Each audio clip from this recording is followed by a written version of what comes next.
அஸ்ஸலாமு அலைக்கும். Hi friends, எப்படி நல்லா இருக்கீங்களா? குவைத்தில் உள்ள குவைத்திகள் மற்றும் வெளிநாட்டவர்களின் சம்பளம் தொடர்பான புள்ளி விவரத்தை வெளியிட்ட மத்திய புள்ளியியல் பணியகம் மிக முக்கியமான நியூஸை பார்க்க போகிறோம். அடுத்து குவைத் டிரைவர்களை எச்சரித்த போக்குவரத்து துறை. குவைத் ஏர்போர்ட்டுக்கு வரும் பயணிகள் உஷார். அடுத்து பால் பவுடரை குவைத்திலிருந்து கொண்டு சென்றால் இனி தண்டனை கடுமையாக இருக்கும் என எச்சரித்த கஸ்டம்ஸ் டிபார்ட்மெண்ட். அடுத்து சாஹல் ஆப்பில் அறிமுகம் செய்யப்பட்ட புதிய மை நம்பர் சர்வீஸ். இப்படி பல முக்கியமான தகவல் இந்த வீடியோவில் இருக்கு. வீடியோ ஃபுல்லாக பாருங்க. உங்கள் நண்பர்கள் அனைவருக்கும் கட்டாயமாக இந்த வீடியோ ஷேர் செய்யுங்க.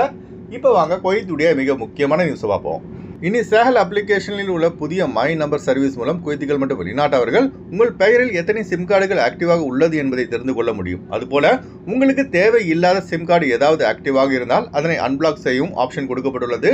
அதனால குவைத்தில் உள்ள நம்ம ஆளுங்க நீங்க உங்க பெயரில் யாருக்காவது சிம் கார்டு வாங்கி கொடுத்திருந்தாலோ அல்லது உங்க சிவில் ஐடி வைத்து யாராவது சிம் கார்டு வாங்கியிருந்தாலோ இந்த மை நம்பர் சர்வீஸை பயன்படுத்தி அன்பிளாக் செய்து விடலாம். அடுத்த தகவல், குவைத் நாட்டில் குவைத்திகள் மற்றும் வெளிநாட்டவர்கள் வாங்கும் சம்பளம் தொடர்பான புள்ளி விவரம் வெளியாகியுள்ளது.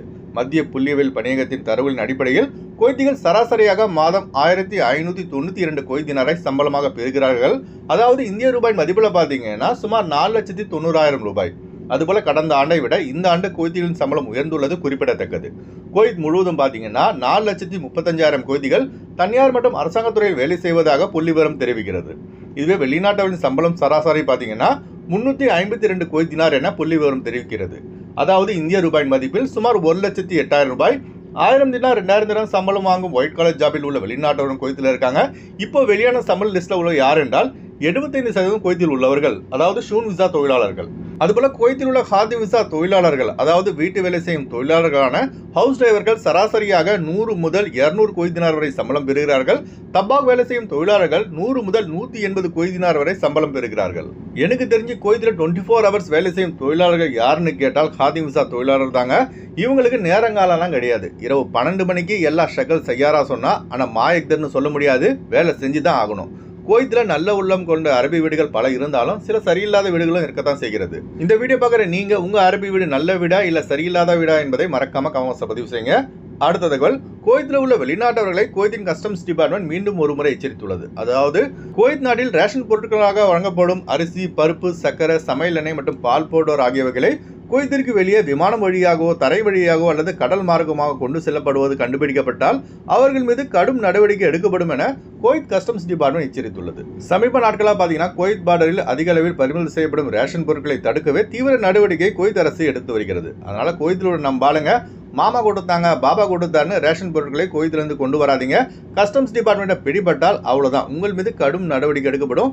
இதுவே பெரிய அதிகாரியிடம் சிக்கினால் வாஜித் முஷ்கில் தான். அதனால ரேஷன் பொருட்களான சமையல் எண்ணெய் மற்றும் பால்டீன்களை கொண்டு வராதிங்க. தீர்பாலக். அடுத்த தகவல், குவைத்தில் கள்ளத்தனமாக டாக்ஸி ஓட்டுபவர்களை தி ஜெனரல் டிராஃபிக் டிபார்ட்மெண்ட் எச்சரித்துள்ளது. கள்ளத்தனமாக டாக்ஸி ஓட்டும் போது ரெட் ஹேண்டடாக பிடிபட்டால் உங்களை ஸ்பாட்லேயே ஃபிங்கர் வச்சு நாடு கடத்தும் மையத்திற்கு அனுப்பிடுவாங்க.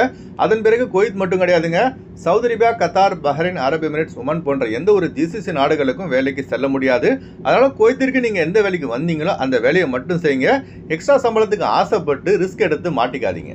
அதுபோல குவைத் ஏர்போர்ட்டுக்கு வரும் நபர்களை பிக்கப் செய்யாதீங்க. உங்க தாய், தந்தை, மனைவி, பசங்க மற்றும் உங்க ரத்த உறவுகள் இருந்தால் மாஃபி முஷ்கில, பிரச்சனை இல்லை. மற்ற யாரையாவது ஏர்போர்ட்ல பிக்கப் செய்தாலும் அபராதம் மற்றும் நாடு கடத்தல் தண்டனை விதிக்கப்படும். குறிப்பு, குவைத் ஏர்போர்ட்லேருந்து வெளியாகும் பயணிகளை நார்மல் டாக்ஸி டிரைவர்கள் கூட ஏற்றக்கூடாது. ஏர்போர்ட் டாக்ஸி டிரைவர்கள் மட்டும்தான் பயணிகளை ஏற்ற வேண்டும் என்பதுதான் குவைத்தின் போக்குவரத்து சட்டம். குவைத்தில் வாகனம் ஓட்டுவது என்பது சாதாரண விஷயம் இல்லைங்க. சீட் பெல்ட் அணியாமல் வாகனம் ஓட்டினால் 30 குவைத் தினார் அபராதம், அதாவது இந்திய ரூபாயின் மதிப்பில் சுமார் 9,300 ரூபாய். கார் ஓட்டும் போது போன் பேசினாலோ இல்ல மெசேஜ் டைப் பண்ணாலோ 75 குவைத் தினார் அபராதம், அதாவது இந்திய ரூபாயின் மதிப்பில் பார்த்தீங்கன்னா சுமார் 23,000 ரூபாய். இதெல்லாம் மனசுல வச்சுக்கிட்டு வாகனத்தை ஓட்டுவோம். அதுபோல பயனுள்ள இந்த மிக முக்கியமான வீடியோவை விழிப்புணர்வுக்காக அதிகமாக ஷேர் செய்யுங்க. அடுத்த தகவல், குறைந்த கட்டணத்தில் விமான டிக்கெட் எடுக்க விரும்புபவர்கள் ஸ்கிரீனில் தெரிகிற ஜியா டிராவல்ஸ் நம்பரை தொடர்பு கொண்டு விமான டிக்கெட் பெற்றுக்கொள்ளலாம். அதுபோல குவைத் செல்வதற்கான பிசிசி, கேம்கா medical, visa stamping, attestation, POE செய்து தரப்படுகிறது. அடுத்து வாங்க குவைத்துடைய தினார் ரேட் பார்ப்போம். ஒரு தினார் குவைத் இந்தியாவின் மதிப்பு 309 ரூபாயாக உள்ளது. ஒரு தினார் குவைத் இலங்கையின் மதிப்பு 1070 ரூபாயாக உள்ளது. இப்போ நான் சொன்னது வந்து குவைத்துடைய அல்பலா ரேட்டுங்க. அடுத்து குவைத்துடைய கோல்ட் ரேட் பார்ப்போம். 1 கிராம் 24 கேரட் தங்கத்தின் விலை 43 தினார் 866 பில்ஸாக உள்ளது. 1 கிராம் 22 கேரட் தங்கத்தின் விலை 40 தினார் 255 பில்ஸாக உள்ளது. ஓகே ஃப்ரெண்ட்ஸ், இந்த வீடியோ ஷேர் செய்யுங்க. இந்த வீடியோ சம்பந்தமாக நீங்கள் என்ன நினைக்கிறீங்க என்பதை மறக்காம கமெண்ட்ஸ் பதிவு செய்யுங்க. எப்போதும் இணைந்திருப்போம். உங்களின் ஒருவன் ஜியாவுதீன். அஸ்ஸலாமு அலைக்கும்.